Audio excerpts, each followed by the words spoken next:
നേരത്തെ വെസ്റ്റ് ബംഗാളിൽ മതമൗലികവാദികൾ തെരുവിലിറങ്ങിക്കഴിഞ്ഞാൽ അവരെ പേടിച്ച് പോലീസ് ഓടുന്ന കാഴ്ചയാണ് കാണാൻ സാധിക്കുന്നത്. ഇപ്പോൾ സംഭവം അങ്ങനെയല്ല, സംഭവമെല്ലാം മാറി മറിഞ്ഞിരിക്കുന്നു. വെസ്റ്റ് ബംഗാളിൽ ഇപ്പോൾ പോലീസ് ഇറങ്ങുമ്പോൾ മതമൗലികവാദികൾ പിന്തിരിഞ്ഞോടുന്ന കാഴ്ചയാണ് കാണാൻ സാധിക്കുന്നത്. സുവേന്ദു സർക്കാർ അവിടെ അധികാരത്തിൽ വന്ന ശേഷം ഇപ്പോൾ കാര്യങ്ങളെല്ലാം തന്നെ ക്ലിയറായി മാറിയിരിക്കുന്നു. കഴിഞ്ഞ ദിവസം സുവേന്ദു സർക്കാർ ഒരു ഓർഡർ ഇറക്കി, അതായത് റോഡിൽ നിസ്കരിക്കാൻ പറ്റില്ല, റോഡ് നടക്കാനുള്ളതാണ്. ലൗഡ് സ്പീക്കറുകൾ, അതായത് നിങ്ങളുടെ പള്ളികളിൽ വെച്ചിരിക്കുന്ന ലൗഡ് സ്പീക്കർ, അത് പള്ളികളെന്നല്ല, അമ്പലങ്ങളെന്നല്ല, ചർച്ചുകളെന്നല്ല, ഇവിടെയുള്ള ലൗഡ് സ്പീക്കറുകളെല്ലാം തന്നെ ഇത്ര ഡെസിബിളിൽ കൂടുതലാണെങ്കിൽ അത് പിടിച്ചെടുക്കും. സുപ്രീം കോടതി 2005 പറഞ്ഞ കാര്യങ്ങൾ ഓർക്കുക എന്നാണ് പറഞ്ഞത്. ഇതേ തുടർന്ന് വെസ്റ്റ് ബംഗാളിൽ വലിയ രീതിയിലുള്ള കലാപത്തിനുള്ള ശ്രമം അവിടെ തെരുവിലിറങ്ങി നടത്തി.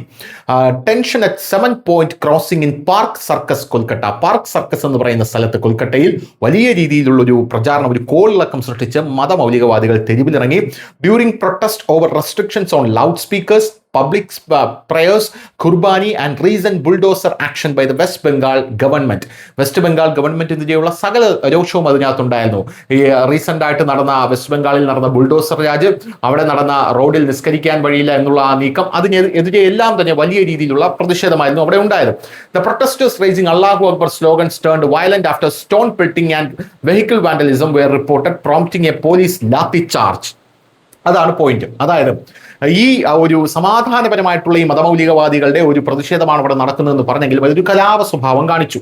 ആ സ്വഭാവം പിന്നീട് ഈ പോലീസിന് നേരെ സ്റ്റോൺ പെൽറ്റിങ്ങിലേക്കും, അതായത് പോലീസിന് നേരെ വലിയ രീതിയിൽ കല്ലെറിയുന്നതിലേക്കും, വാഹനങ്ങൾ നശിപ്പിക്കുന്നതിലേക്കും, public ട്രാൻസ്പോർട്ടുകൾ നശിപ്പിക്കുന്നതിലേക്കും തുനിഞ്ഞു.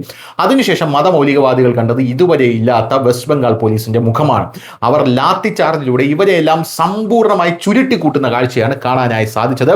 Heavy police deployed remains in the area as tension stay high എന്നുള്ള റിപ്പോർട്ടുകൾ ഇപ്പോൾ പുറത്തു വരുന്നുണ്ട്. അവിടെ ഇപ്പോൾ വലിയ രീതിയിലുള്ള പോലീസ് വിന്യാസം നടത്തിയിരിക്കുകയാണ്.